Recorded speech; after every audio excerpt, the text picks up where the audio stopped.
After both agreed, they then rode around the city on a motorcycle under the falling snow. They engaged in many activities there, like snacking on street food and watching the city scenery when the snow stopped. While watching the sun slowly set, Nayun then asked Hajin, "Today was fun, wasn't it?" Hajin fell silent for a moment hearing that. He then answered that it was good if she thought so. Nayun laughed happily hearing that. With enthusiasm on her face, she asked, when she returned, would he want to, but, before finishing her sentence, Nayun suddenly stopped, leaving Hajin confused, and when Hajin looked at her with a puzzled face, Nayun told him to forget it. Anyway, she felt they would meet again soon. With a cheerful smile, Nayun then extended her hand to him. Hajin was confused and asked about her action. Nayun said she just wanted to shake hands, though a bit puzzled by it. Hajin then followed her request and shook hands with her. Seeing that, Nayun smiled happily until her eyes narrowed. She then said she would go first. Hearing that, Hajin then realized it was time for them to part. He then said he understood and told her to take care. After that, while waving at him, Nayun then bid him goodbye.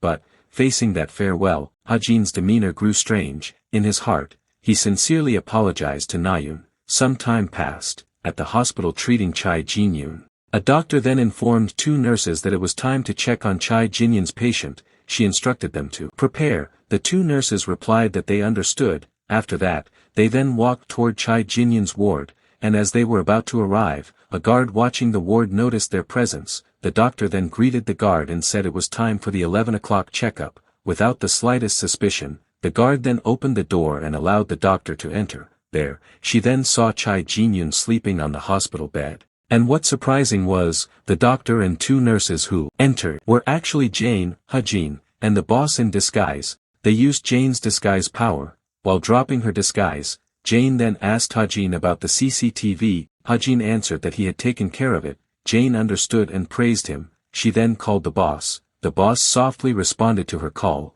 She then extended her hand, and a dark power emerged from under Chai Jinyun's bed and spread across the room. Hajin was greatly shocked by the appearance of that power. The boss then said she had isolated him and Chai Jinyun in this room. Nothing would leak out, so he didn't need to worry about anything except his goal. With a shocked face, Hajin then turned to her hearing that, while seeing the slightly distorted figures of Jane and the boss, he then heard the boss say she would stall if the guards noticed, so she hoped he could finish it as quickly as possible. Hearing that, Hajin then calmed his heart and refocused on his original goal. After pulling out his gun, he then looked at Chai Jinyun. Hajin didn't act immediately. He felt a bit conflicted. Seeing Chai Jinyun's sleeping face reminded him of Nayun's face back then, and as Hajin was lost in thought, he was startled when he heard a voice calling him. It turned out to be Chai Jinyun. Somehow, Chai Jinyun had now woken up from his sleep. Hajin was shocked seeing that. He was so stunned he didn't know how to respond at that moment.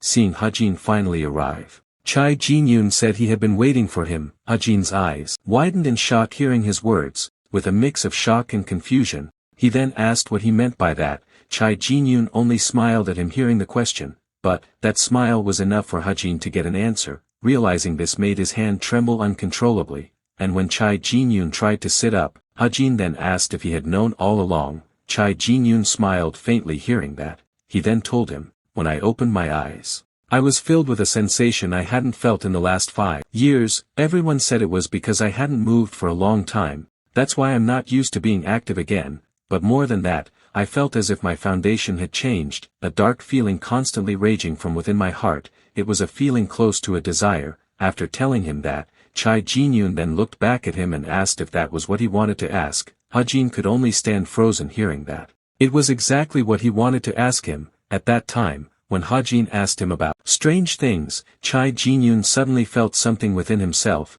He was initially confused why Hajin asked that, but after thinking deeply, he had a hunch he would seek him out again. Hajin's expression turned unusual hearing his explanation. His hand holding the gun couldn't stop trembling now. Seeing the gun in Hajin's hand made Chai Jinyun aware of his motive from the start, so, while smiling gently at him, he asked if he would tell him why he had to die. Hajin fell silent for a moment. After finally overcoming the doubt within him, Hajin then told him that he had a body destined to become a demon, the seed of the devil. It was a concept not yet present in this world, a kind of evil god rooted in a human body. If the seed sprouted, the host's consciousness, will, and body would be overtaken by the demon, and they would become that demon themselves. Hearing that, Chai Jin-yoon got his point. He then asked if the strange sensation he felt was a sign that the seed was about to grow. Hajin confirmed it, and the only way to stop it was through his death. Chai Jin-yoon fell silent for a moment after hearing his explanation. He didn't look angry or sad about the fact.